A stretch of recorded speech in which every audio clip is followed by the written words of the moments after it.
Hey everyone, this is Scott, Bad News and Shoes, and a good day to die hard. Really sucks. It kind of doesn't deserve a review. It's kind of a nothing of a movie.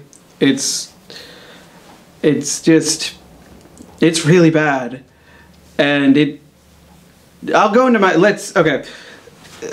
How I feel about the Die Hard series in general is, my favorite Die Hard movie is Die Hard 3.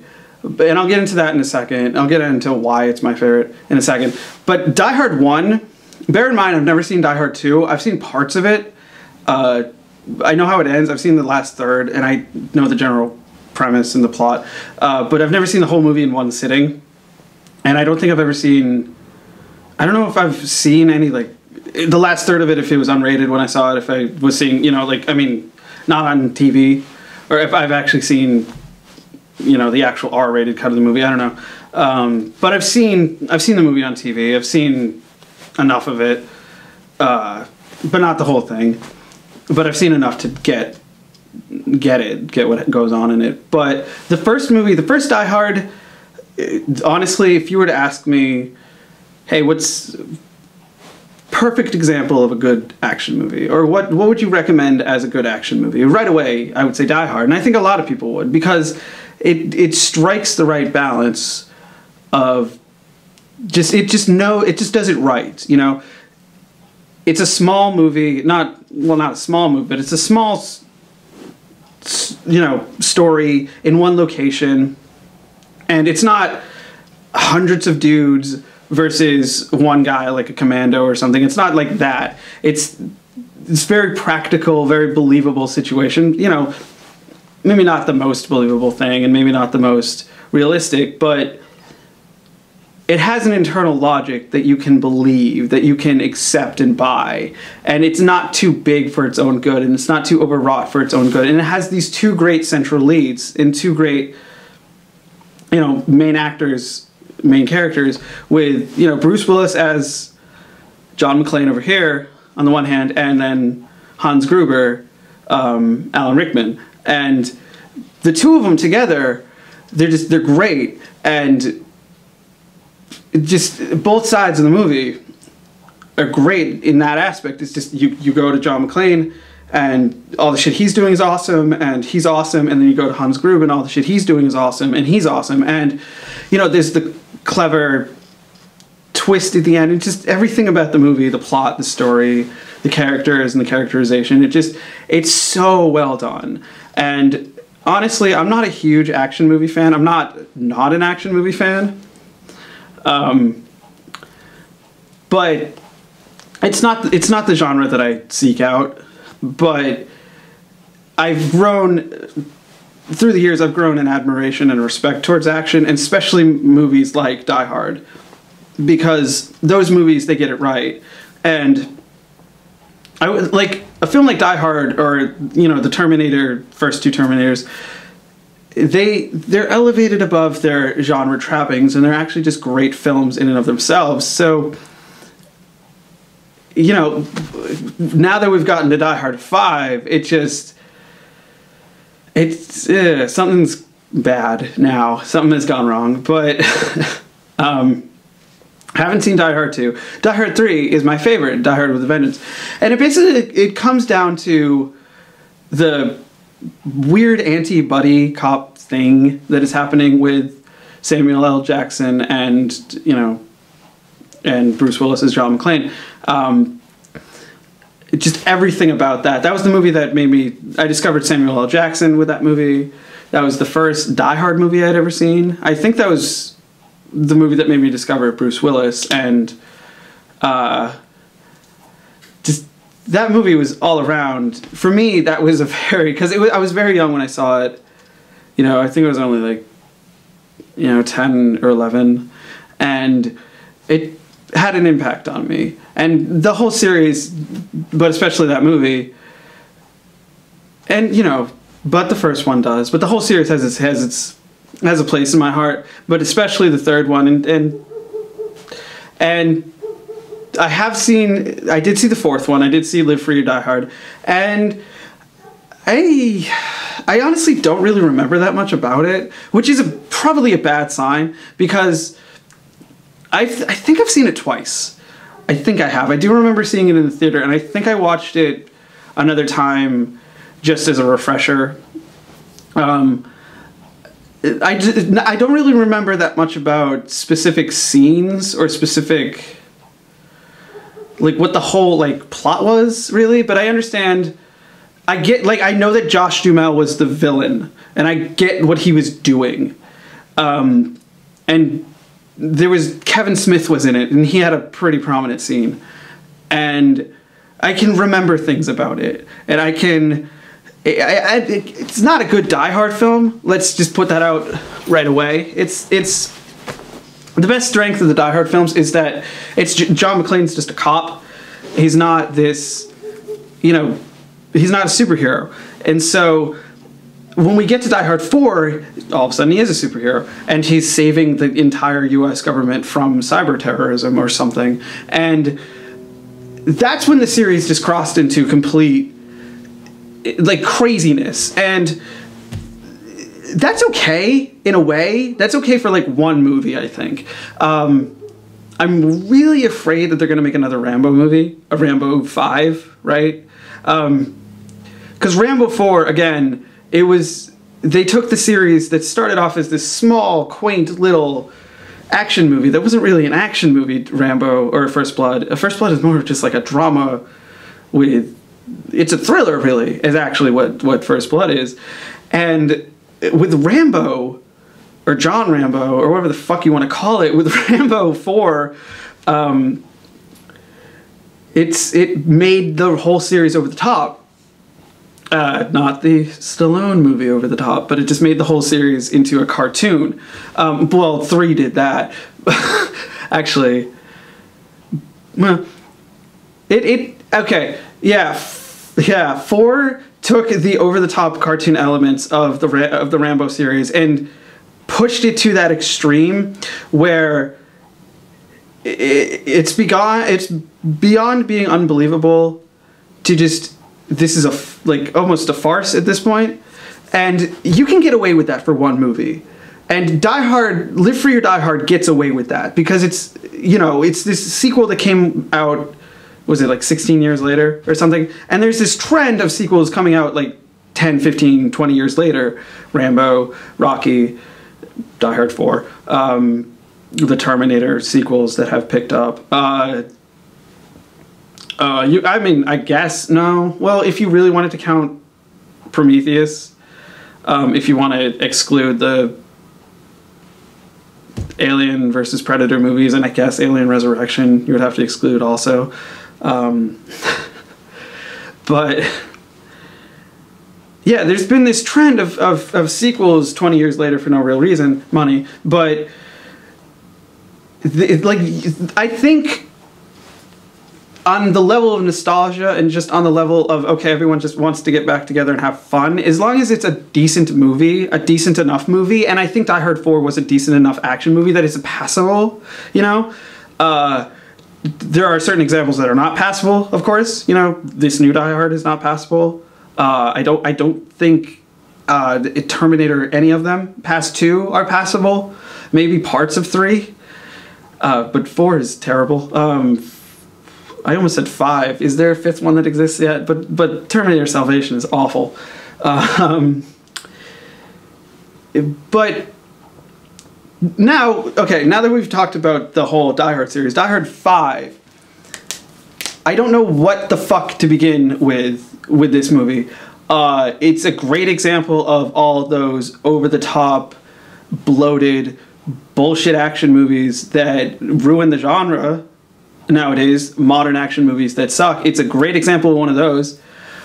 This isn't a Die Hard movie. This really isn't even a Bruce Willis movie or a John McClane movie. This is a fucking Jay Courtney movie, a Jack McClane movie, or John McClane Jr. movie. This is just fucking stupid, this movie. It's laughably bad, this movie. It's so dumb. And it's so, like, it has the plot of, like, it doesn't have a plot, but it has plot elements from like 16 different movies. Maybe not that many, but it has this like, it starts off with this like espionage kind of pseudo James Bond, or you know, modern James Bond or Jason Bourne thing, and then it goes into just being a transporter movie, really. You know, it goes from this opening kind of Jason Bourne feeling scene to the transporter. And then it's basically just,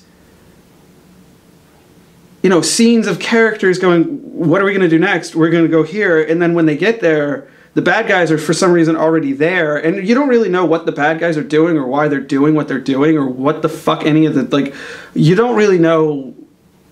The setup, the premise, the setup is that there's these two, I don't even know what the fuck they're doing at the beginning of the movie. I'm just going to explain what they did, like the revelation, because I can't remember, because it's that type of movie where there is not enough story to sustain it for its runtime, and this movie's really fucking short. It's only like 90 minutes, and it feels shorter than that. And when it was gearing into the third act, I was like, why is this already over? It felt like I was only in the theater for like 40 minutes when we're going into the last, you know, movement of the film, and it's like, okay, that's weird. Which is out of step for Die Hard, because Die Hard movies are always usually over 2 hours long. But what the fuck? Okay, basically the revelation is these two guys were siphoning off weapons grade uranium or plutonium from Chernobyl, which is the real cause of the meltdown. And now, 20-something years later, one of the guys is in jail, or is going to go to trial for something. I don't know what. He's going to go to trial for something. He has a file, and the other guy is now a political leader of some kind. And again, this is all in Russia. And like, he wants the file, and he wants the guy to go to trial, and like, he's willing to send this fucking like small army after this guy. Like, and it's like, do they want him dead, or do they want the file? Because they keep going after him with these giant guns, but they want him alive. But it's one of those movies. But yeah, that's basically the plot. And so yeah, so what happens is Jack McClane kills a guy. He murders a guy at the beginning of the movie, and in that cool kind of Jason Bourne opening sequence, which is kind of well done, but he kills a guy at the beginning, saying that he is killing the guy because of the Yuri who's about to serve trial. And so John, Bruce Willis, catches wind of this and goes off to Russia to, you know, go to the trial and see his son, and oh shit, Jack's on trial for murder. But then, you know, at the trial, the bad guys working for Victor, who's the other guy, who's the guy who was also siphoning off, you know, radioactive material. Victor just sends in his fucking troops, and they blow up the courthouse, just basically killing everyone except for Jack McClane and Yuri. And then this elongated chase scene starts, and then the plot ends there. That's when the plot ends, and it's fucking 10 minutes into the movie. There's nothing new that happens, because every twist that you see coming. You know that in the end, Yuri isn't the bad guy, because Yuri's the bad guy, because you just know he is. You know from right away, there's a scene where they have to get this key so they can go to a vault in Chernobyl to get this file, which is utterly important for some reason, which they never explain. But I'm starting to get the vapors, but yeah.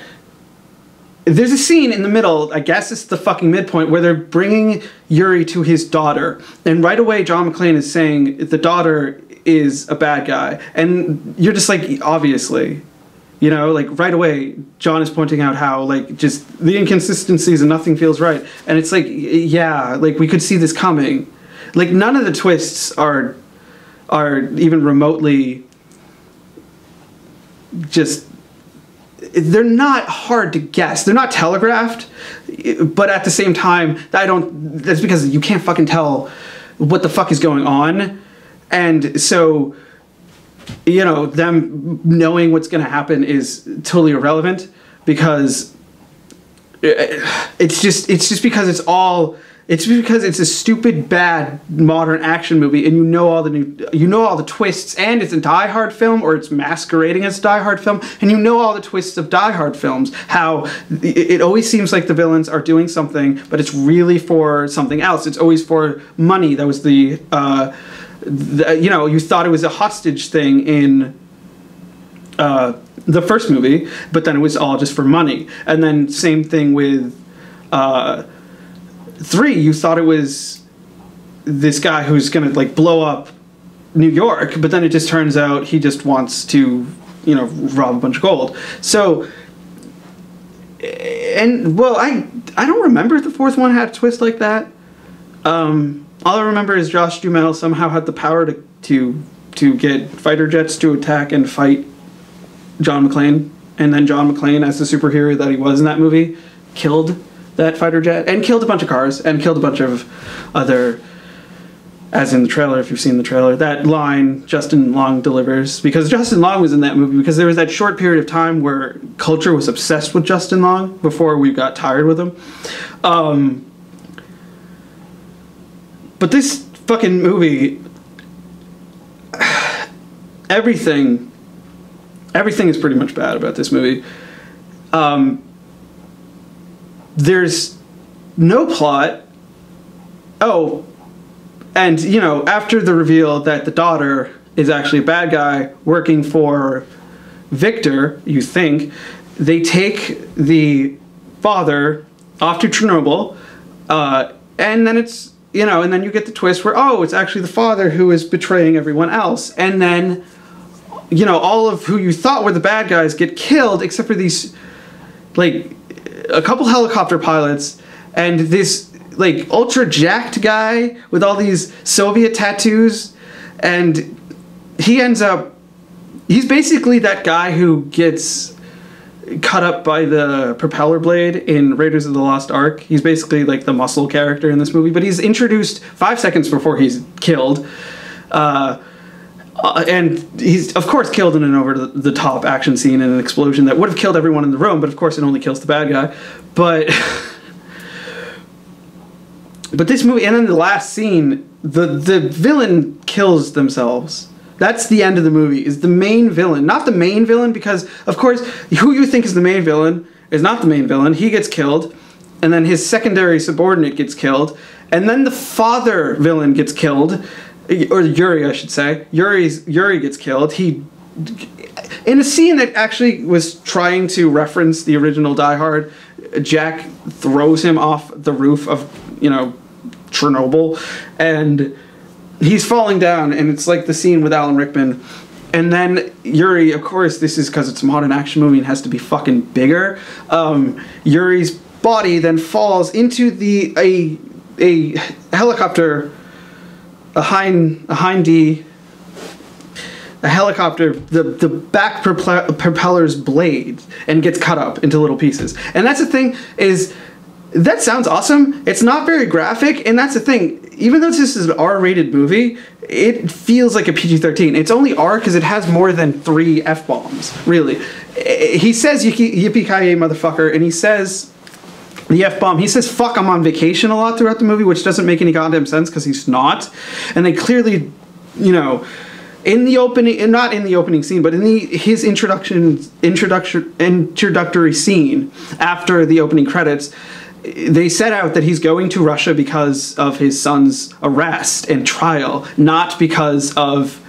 He's not on vacation for no... It's why that kept coming up, I don't get. This movie doesn't feel like it was written by one person, but apparently it was written by one person. And if that one person was writing it, either they wrote it over a long period of time, or they kept kept coming up with ideas on set or throughout the process, and they never bothered to make sure that it was consistent at all. And why didn't Bruce Willis interject at all about any of this? Why did Bruce Willis... why did Bruce Willis let Die Hard 4 get made the way Die Hard 4 was? I don't know. But, so, I don't know. Maybe you can't blame Bruce Willis on this. But this movie really, it's... And then the villain at the end is the daughter, after Yuri dies. And what she does is she's so enraged about the fact that they killed Yuri that she drives the helicopter into Chernobyl, into the front of it, trying to kill the McClanes, thus killing herself. And the McClanes then jump through all these panes of glass, which is interesting because throughout the entire film they're jumping through like everything, glass, walls, brick, and like there's a scene where they fall through like 100 like stories of scaffolding, and like they fall into a dumpster full of trash and they're fine.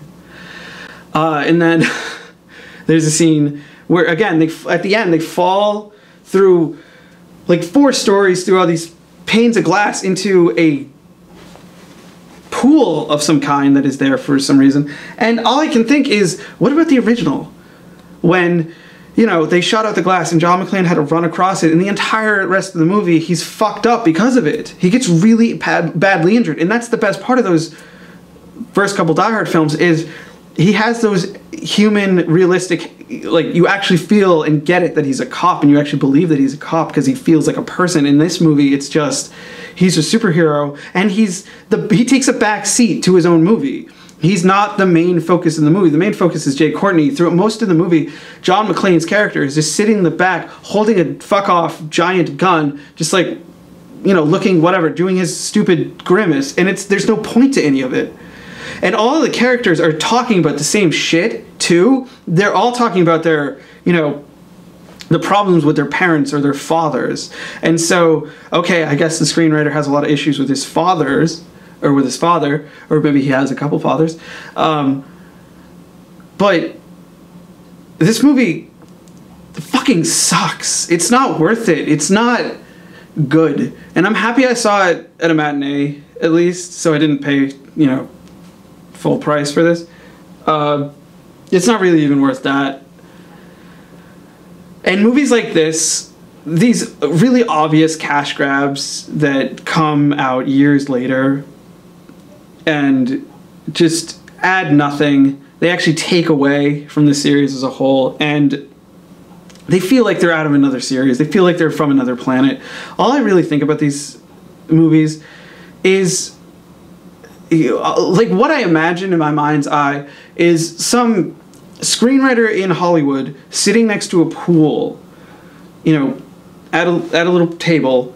He has a laptop open and he's smoking a cigar and he has a martini or like a glass of wine, and he has Final Draft open, and he goes to the title page, the cover page, and he types "A Good Day to Die Hard," and he just looks at it for a second, and then he takes out his phone and he calls up his coked out executive friend and goes, "Dude, a new Die Hard film." And the coked out producer's like, "Yeah? What's it called?" And he's like, "Dude, A Good Day to Die Hard." And they both just look to the sky and they just see dollar signs in their eyes. And that's all I can imagine when I see these movies. Honestly, Die Hard 5 makes Die Hard 4 look like Die Hard 3. What? Hey guys, quick update. I fell behind on work just a little bit. I took a day off from editing to watch House of Cards. I watched half of it. I really fell into it. I think it's a really, really great series so far. I want to do a video on it, vlog on it, vlog.